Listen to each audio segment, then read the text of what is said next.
Right now we're on patrol vessel Davidson with the elite tactical marine unit of the Texas Department of Public Safety.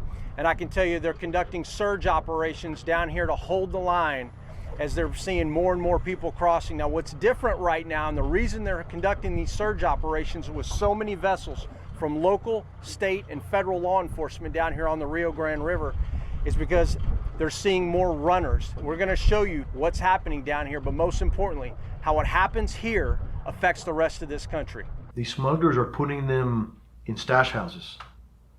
No AC, no food. There could be 50 to 60 in a home. Where do you can go to the restroom? You know, they're being mistreated.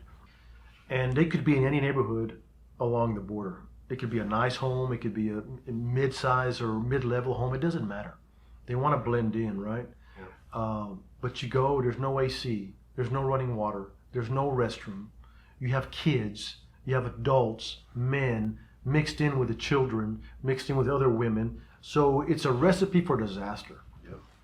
One of the things I want you to notice here, this is a group of about 45 people. We just pushed back into Mexico from the U.S. side. But keep an eye on this smuggler right here. This is one of the head guys. He's had his cell phone out. He's been in communication with people on both the Mexico side and the U.S. side. If you watch him, he's leading these people. But he's also covering himself, so it's very clear who the smuggler is and who's in charge of this group. These people are treated as a commodity because they're paying money to these smugglers to be moved into the United States. 3 from Mexico, and understand all 11 have the armbands green and yellow, 10-4. 10-4, sir. Correct. This is a new thing, and this is exactly why the Texas Armada is now fully engaged along with aircraft, mid-level, high-level, and low aircraft to try to hold the line as law enforcement is dealing with these people surging into the United States.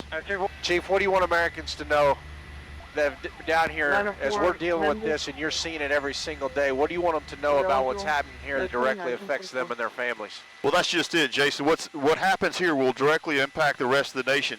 These narcotics right here, we're going to end up going to the East Coast, the West Coast. What gets through us is it's our problem today, it's your problem tomorrow. As my time here with the men and women of the Texas Department of Public Safety comes to a close, the fact remains that the southwest border is wide open. This week, we have witnessed human trafficking, human smuggling, drug smuggling, pursuits, bailouts, and interviewed the commander of all operations. My main takeaway is that those who defend our border against these atrocities are the vanguards of the nation. I'm Jason Jones with Newsmax at 1,000 feet above the southwest border.